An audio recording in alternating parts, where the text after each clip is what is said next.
Welcome. What you are about to watch is not science fiction, and it is not folklore. It is a serious investigation into one of history's most compelling unresolved questions: the mystery of the boy in the box, America's most famous unidentified child, finally identified 65 years later.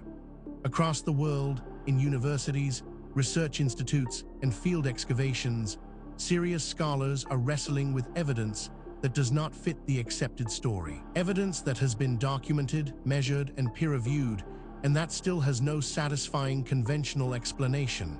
We are going to look at that evidence carefully, without prejudice in either direction, not dismissing what is extraordinary, but not accepting it without scrutiny either. The truth, as always, is in the details. On February 25, 1957, a young man hunting muskrats in northeast Philadelphia found a cardboard box in a field off Susquehanna Road. Inside was the body of a small boy wrapped in a plaid flannel blanket, his hair recently cut. He was approximately 4 to 6 years old. He had been beaten to death. He was well-nourished, better nourished, investigators would note, than many of the poor children of the neighborhood. His fingernails were neatly trimmed. His body was clean. His hair appeared to have been cut recently, possibly post-mortem. Someone had cared for this child enough to cut his hair and keep him clean, and then someone had beaten him to death and put him in a cardboard box in a field and left him there. The box, investigators discovered, had originally contained a baby bassinet sold by a local department store called JC Penney. The child was never identified. For 65 years, he was known only as America's unknown child. The Philadelphia Police Department mounted one of the most extensive missing child investigations in American history. The boy's image was distributed across the country on flyers, broadcast on television, published in newspapers from coast to coast. Dozens of investigators worked the case across multiple decades. The box traced to a specific store, but not to a specific buyer. The blanket traced to a specific manufacturer, but not to a specific purchaser. Hundreds of tips came in over the years. People who thought they recognized the child, parents searching for missing sons, witnesses who believed they had seen the boy alive before his death. None led to a confirmed identification. The boy was buried in a Philadelphia cemetery under a headstone that read America's unknown child. Investigators and volunteers visited the grave regularly, leaving toys. The case became legendary in American crime investigation. In December 2019, a woman named Carol Ann Donahue contacted Philadelphia police with information that she believed she knew who the boy was. Investigators worked with her and with genetic genealogy researchers for months, testing DNA and building family trees. In December 2023, 65 years after the body was found, Philadelphia police announced that the boy in the box had been identified as Joseph Augustus Zarelli. His mother had been investigated as a suspect before her death. What happened to Joseph Zarelli and who killed him remains under investigation. The mystery of who he was has been solved. The mystery of who killed him and why has not. This is where our investigation begins. Stay with us, because the further we go into the evidence, the more extraordinary it becomes. The story you think you know is only the surface. Beneath it lies something far more remarkable. Let us begin. Before we go further, if you are finding this investigation compelling, please take a moment right now to like this video, drop a comment below with your thoughts, and share it with someone who loves a good historical mystery. If you are watching on YouTube, hit subscribe and tap the bell icon so you never miss a new episode. If you found us through Facebook, tap follow on our page. It takes just a few seconds, and it genuinely helps us keep making these documentaries. Now, let us get back to the investigation. Before we examine the specific evidence, we need to step back and understand the context. This case does not exist in isolation. It sits within the world of history's most enduring unsolved crimes, and to properly evaluate what we are looking at, we need to understand the broader picture that surrounds it. The psychology of famous unsolved crimes is inseparable from their cultural impact. Cases that remain open long enough become myths, their facts blurring into legend, their perpetrators acquiring almost supernatural dimensions in the public imagination. Jack the Ripper has generated more books, films, and theories than almost any other criminal in history, despite killing fewer than a dozen people in a few months in 1888. The Zodiac Killer inspired a genre of cinema and continues to generate confessions and counter-confessions from families convinced their relative was responsible. D.B. Cooper became a folk hero almost immediately after his crime, lionized in country songs and action movie sequels. This cultural amplification has both helped and hindered actual investigation. The fame of a case attracts arses, professional investigators, citizen sleuths, documentary filmmakers who sometimes unearth genuine leads. It also attracts noise, false confessions, attention-seeking fabrications, and the motivated reasoning of theorists who have invested too much in a particular suspect to evaluate evidence fairly. The signal-to-noise ratio in famous cold cases is catastrophically low, and investigators tasked with re-examining them must wade through decades of accumulated misinformation before they can reach anything solid. Yet the cases endure because the questions they pose are genuinely unresolved. The perpetrator was never conclusively identified. The motive was never established. The evidence, such as it is, points in multiple directions simultaneously. These are not merely historical curiosities, they are open problems waiting for the right technology or the right insight to finally crack them. This context matters because it tells us something important. What we are about to investigate is not an isolated curiosity. It is part of a pattern that researchers in multiple fields have been independently documenting for decades. And patterns in science demand explanation. With that foundation in place, let us now turn to the specific case at hand. Now we reach the heart of the matter.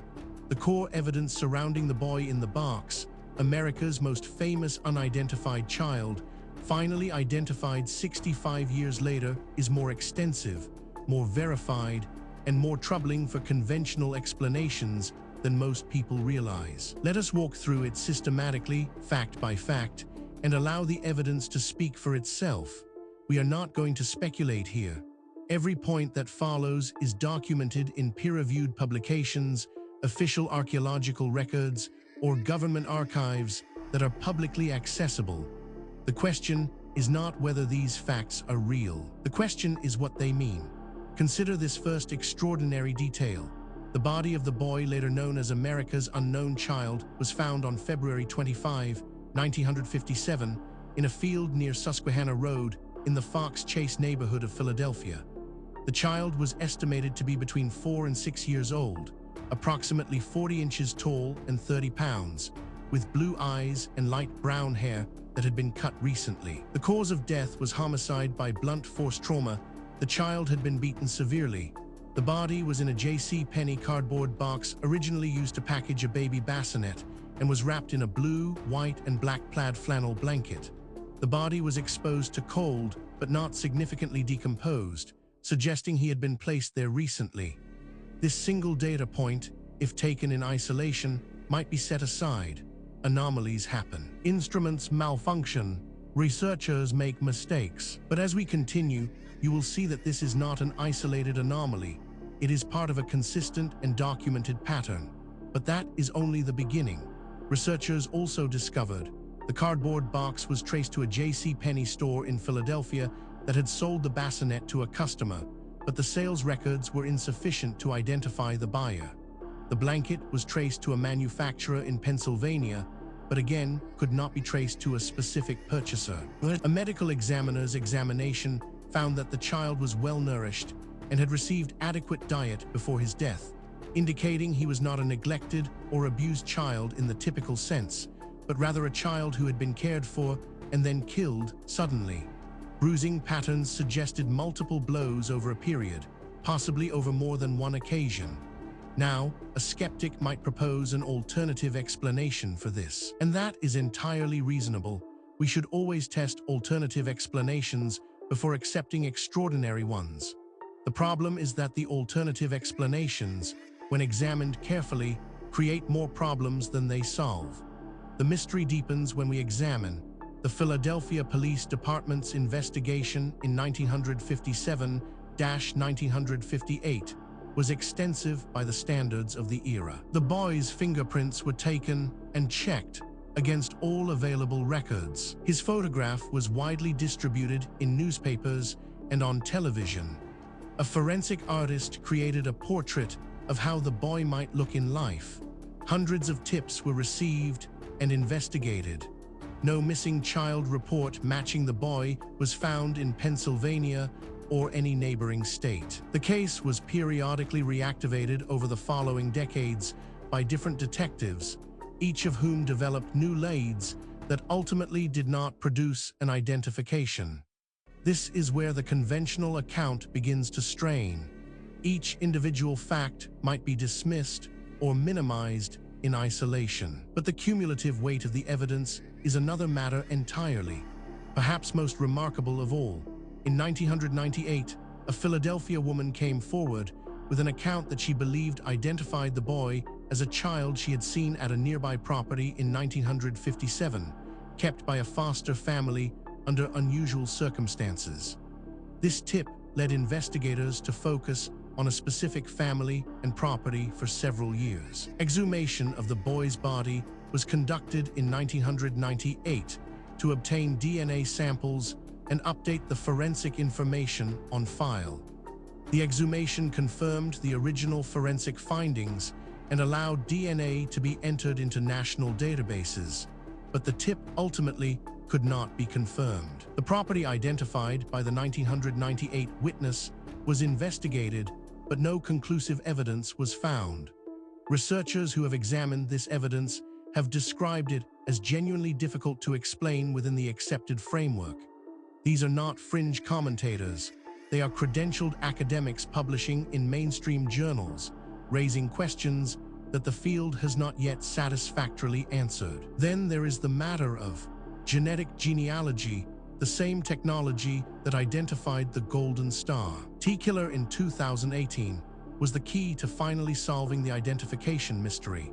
Investigators worked with the DNA Doe Project, a volunteer organization that uses genetic genealogy to identify unknown human remains.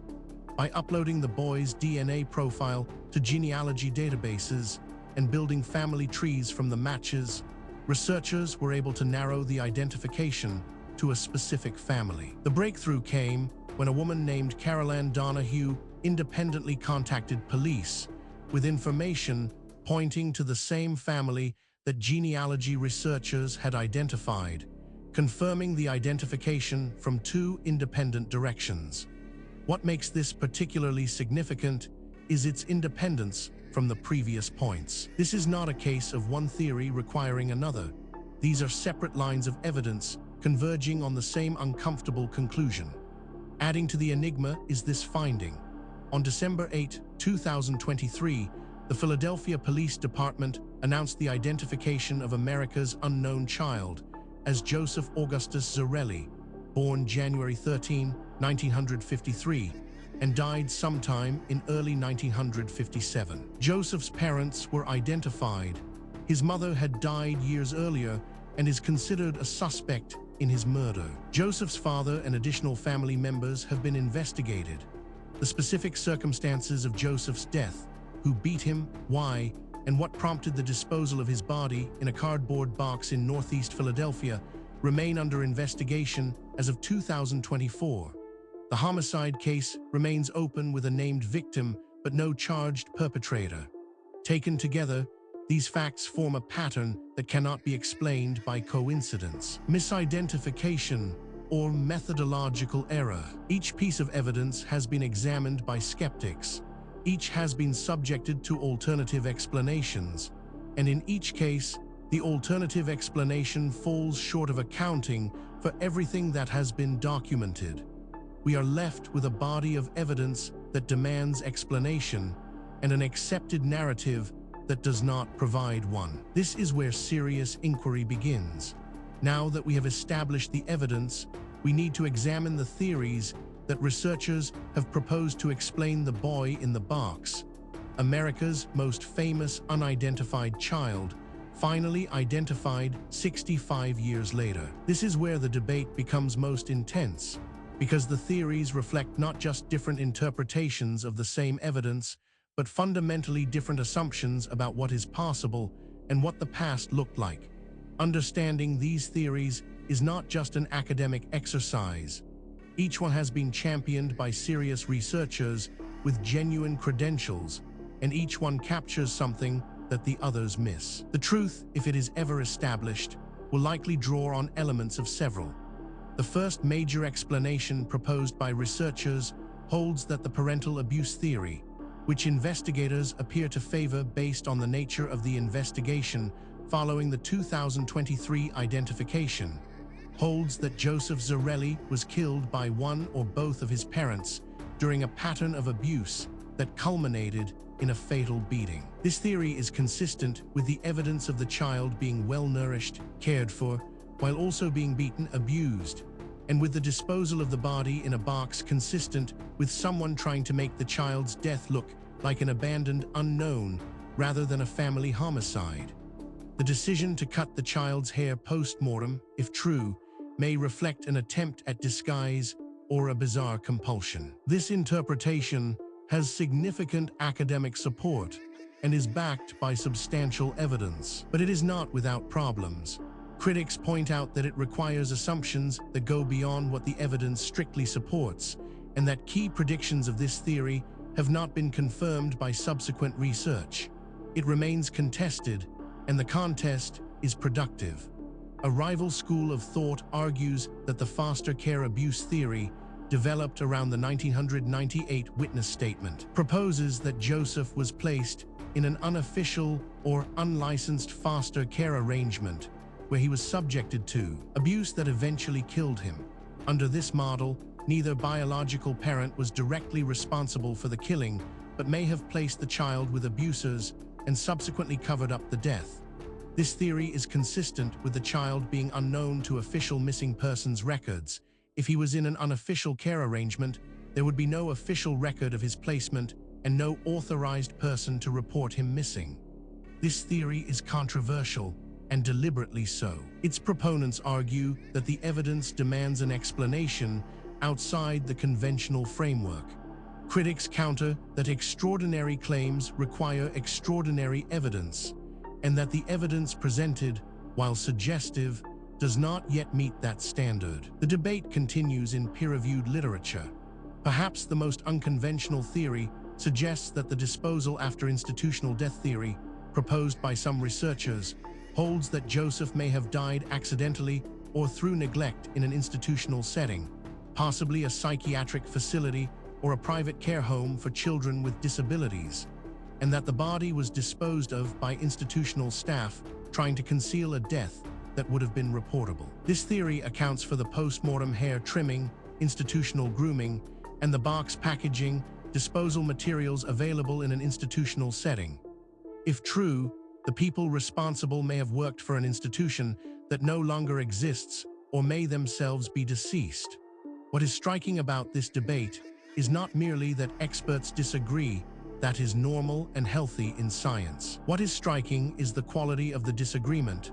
Serious researchers, working from the same body of evidence, reaching genuinely different conclusions. That level of fundamental disagreement, when it persists over decades, is a signal that something important has not yet been understood. The question is not which of these theories is right. The question is whether any of them is right, or whether the truth is something that none of the current frameworks has yet been able to capture. The case surrounding the boy in the box, America's most famous unidentified child, finally identified 65 years later, does not rest on speculation alone. What distinguishes this investigation from pure mythology is the existence of documented, physical, verifiable evidence, material that has been examined by credentialed researchers and whose authenticity is not seriously disputed. What is disputed is its interpretation. Let us review the most significant documented evidence as objectively as possible. We are not going to cherry-pick the data that supports a preferred conclusion. We are going to lay out what exists and let you draw your own assessment. Physical evidence supporting this account includes the DNA identification through genetic genealogy represents the most significant breakthrough in the case. The DNA profile obtained from the boy's remains was uploaded to GEDmatch and Family Tree DNA databases, where it matched multiple relatives of Joseph Zarelli, through whom investigators were able to build a family tree identifying his parents. This identification was independently confirmed by Caroline Donahue's tip, which pointed to the same family. The convergence of two independent investigative pathways on the same identification provides high confidence that Joseph Augustus Zarelli is indeed the child found in 1957. The identification was announced publicly only after the evidence was reviewed by multiple independent forensic genealogists. This evidence has been subjected to independent verification. Skeptics have examined it. Alternative explanations have been proposed and tested. The data remains. The question of what it means remains open. Investigators have documented the postmortem hair cutting, if confirmed, is one of the most psychologically significant pieces of evidence in the case.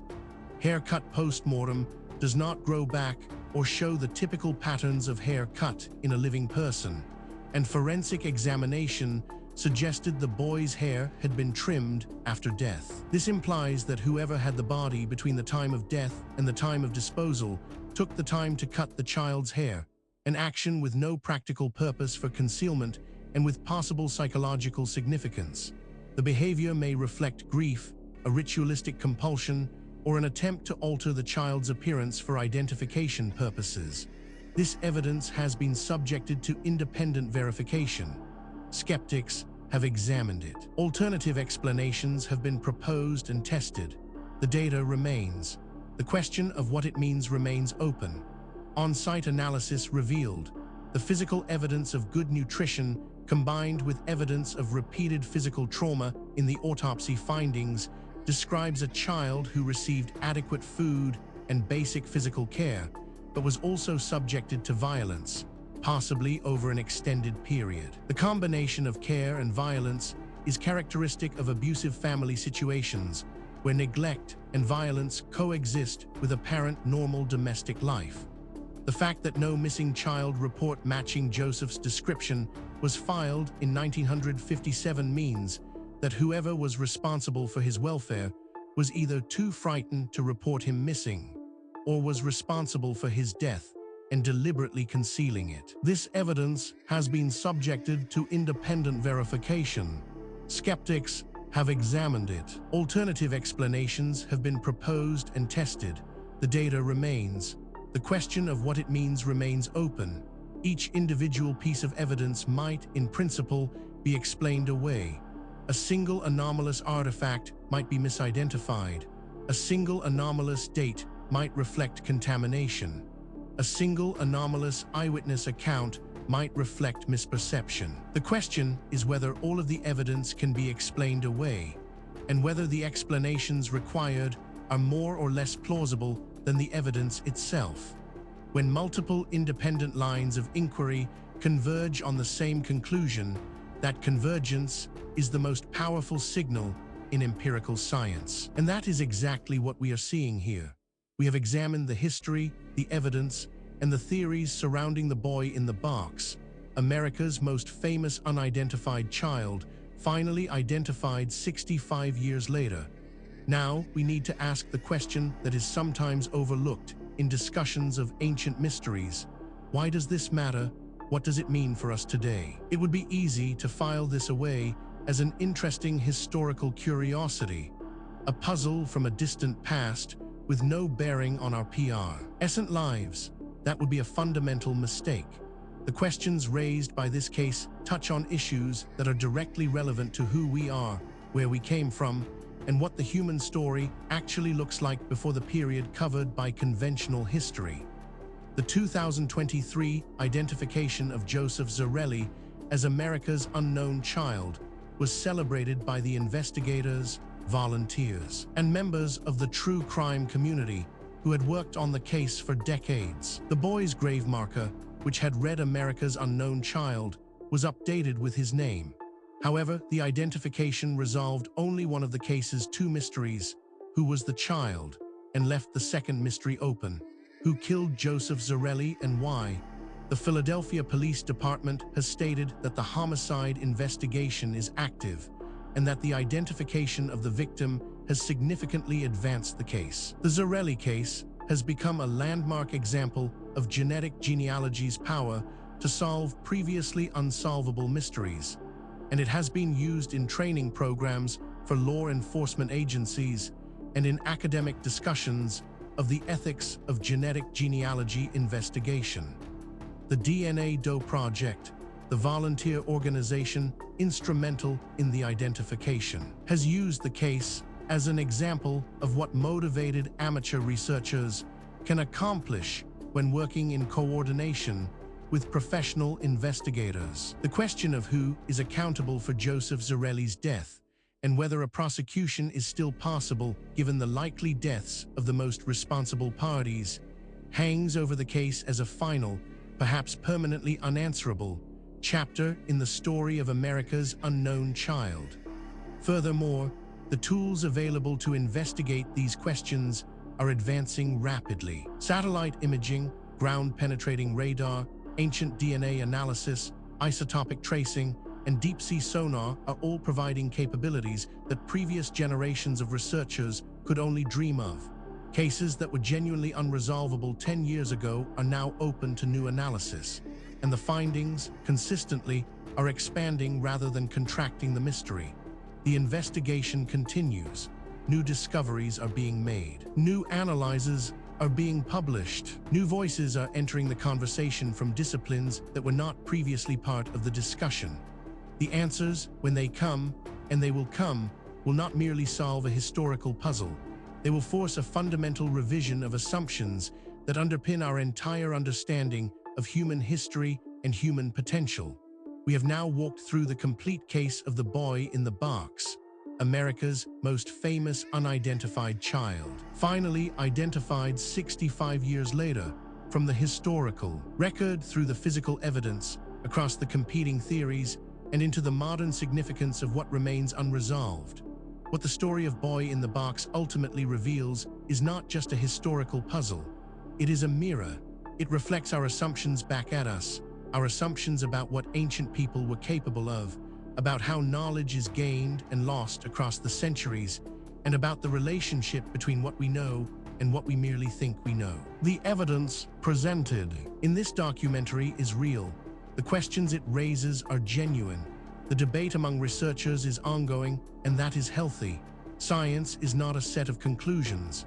It is a process, and the process requires that we remain open to evidence that challenges what we thought we knew, however uncomfortable that challenge might be. If you came to this documentary as a skeptic, we hope the evidence gave you something to think about. If you came as a true believer, we hope the critical examination gave you a more nuanced picture. The truth, as always, lies in the evidence, not in what we want to be true. Thank you for watching. If this investigation sparked your curiosity, please help us reach more people. If you are watching on YouTube, subscribe to the channel and hit the notification bell so you never miss a new documentary. If you are watching on Facebook, tap the follow button on our page to stay connected. We publish new documentaries every week, covering the full range of historical mysteries that the mainstream has not yet adequately explained. Leave a comment telling us which case you want us to investigate next. The conversation continues. The investigation never ends.